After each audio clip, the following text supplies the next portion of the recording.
This video is going to be looking at some plain pencil drawing and some colour drawing. So straight away you can see that I went straight in with just a plain pencil and I started just going in and sketching out some basic lines of where I want things and anything like that really. I definitely would recommend trying practice realizing different scales and things like that, because if you're not really fully sure on them, going straight in and doing something like this could be a bit perhaps daunting or anything similar like that. So definitely maybe practice a few attempts of making something from small scale to large scale. You can see that I actually lost a bit of footage because I was accidentally filming in slow motion, but you can see basically what I did was just do what I've shown you in previous videos with doing general shapes to get the portraiture lined up and then just going in with detail. I'll talk a bit more about the process and such when I go in with the colour pencil, but you can see with this it was very just experimental, using different shapes.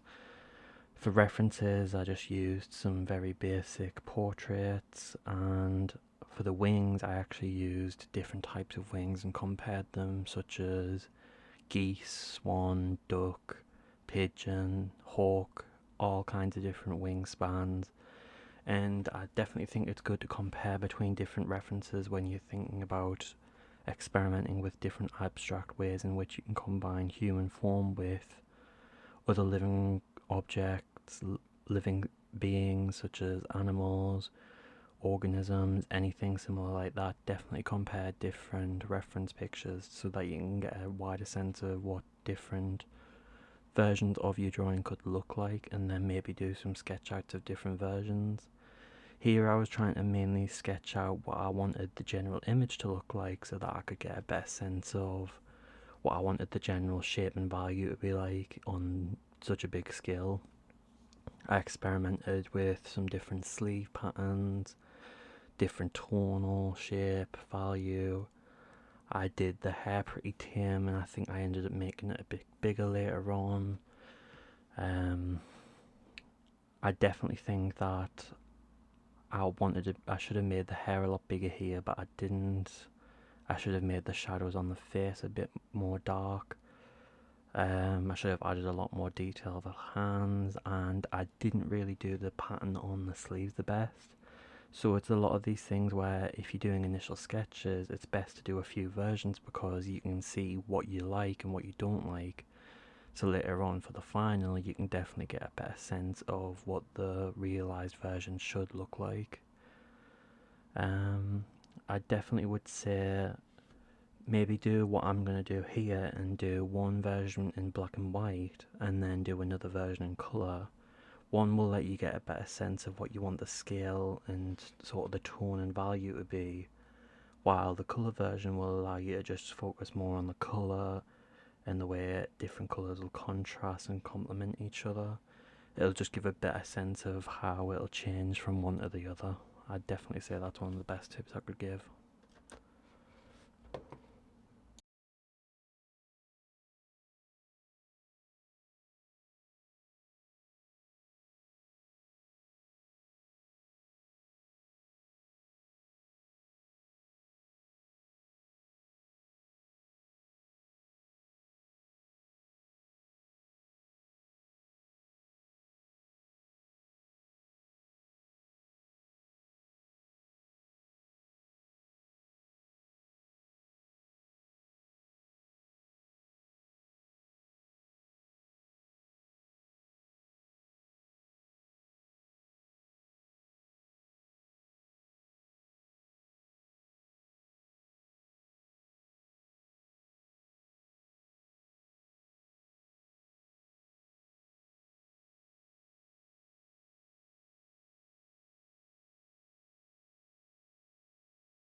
Here you can see that I'm starting with some very pale blues just to get some basic shading and line down.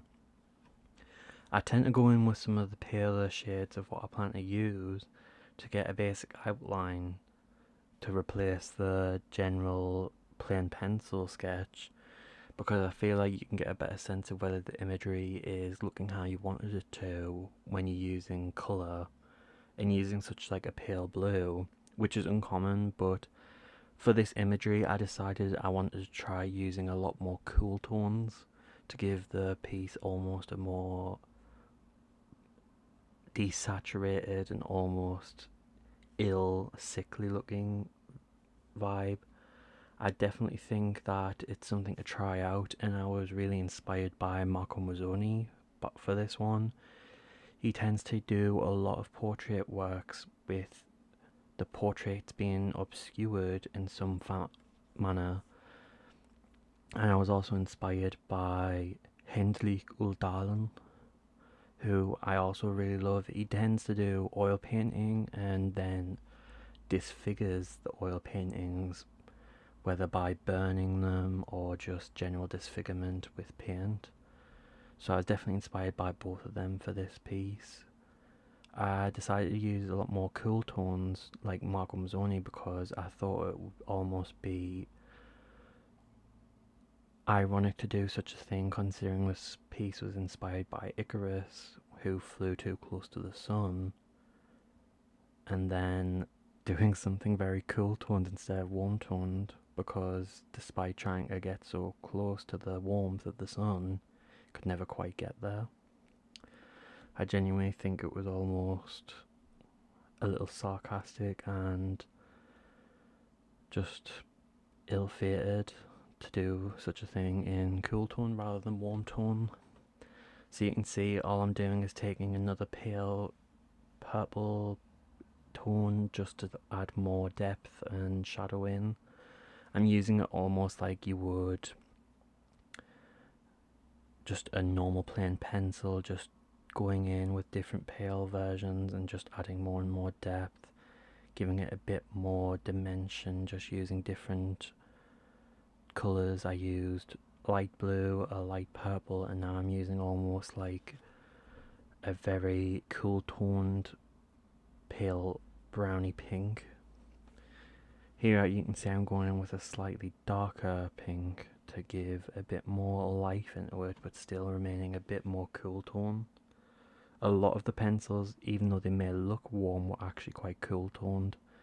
And you can see by the side I had a piece of paper that I put down each pencil I used, because I definitely recommend keeping track of each individual pencil you used and the exact pencil number, so that you know each individual shade you use, because it means if you have to go back to it for some reason or you want to try and replicate it, you have a list there already showing you each individual shade you used, and it'll be a lot easier to find the individual shades when you already have the list for each individual drawing, rather than have to experiment trying to find each individual one later on.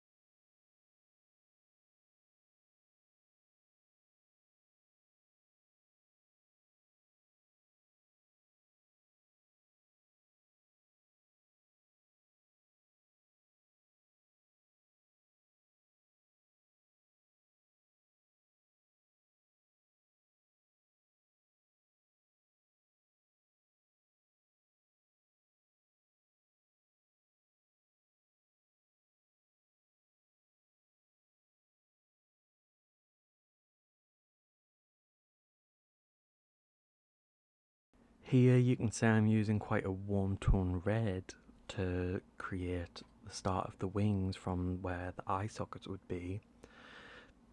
I decided to start out with quite a warm tone red for the wings, because I thought it would be almost quite a jarring contrast between the portrait and the wings that are obscuring the eyes and such. I thought it would almost be complementary yet also contrasting to do such a thing. Later on, I go back in with a bit more of a cool tone red just to make it match the portrait slightly more. And I also use some of the pale purples to do some of the mid-tones in the wings just to give it a bit more of a sense of unity between the portrait and the wing. But for the most part, the wings are quite warm-toned red, leaning almost nearly into orange. I think it just gives that bit more of an oomph to the drawing.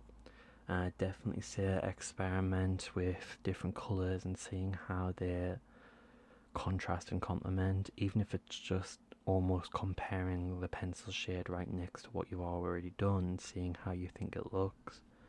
Maybe even just doing a little scribble on a piece of paper next to you, comparing them, seeing if you like how they look, how they mix, anything like that. So you can see for the feathers, when they were close at where the eye sockets were, they were very bunched up and almost ruffled, which is what a lot of birds have in certain areas of their wings and underneath, and maybe around where their ear canals would be. It's quite ruffled and almost pointed outwards in a way that almost looks like a flower of sorts. It's very artificial looking in some ways. So I went for that sort of look more towards the eye sockets. And then as the feathers became more pronounced and came outwards, I would then later go in with a more like flowing sort of outwardly presenting feathers so that it makes it looks a bit more silky and more feather-like.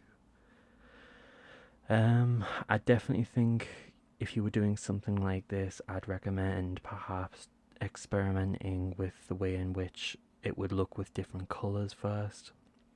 I didn't experiment that much with the way the red feathers would look, and I regret that because I feel like I could have done a better version of the feathers with red had I done so beforehand. However, most of this ends up becoming just practice for the digital version, so I'm not too bothered. However, it could be beneficial to do so for later on.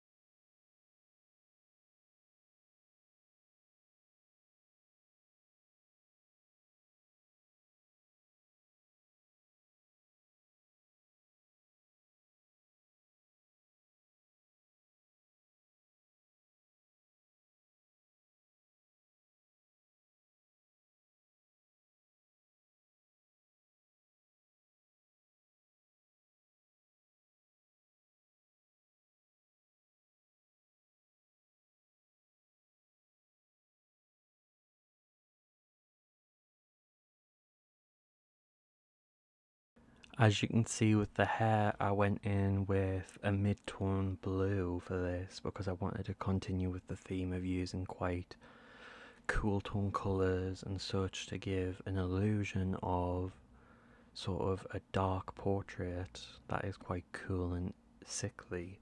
But I didn't want to go in too dark because I feel like that would be counterproductive to trying to make it appear dark when it isn't. So instead I went for a bit more of a mid-tone at this point, so that later on, if I want to, it can easily be darkened up later.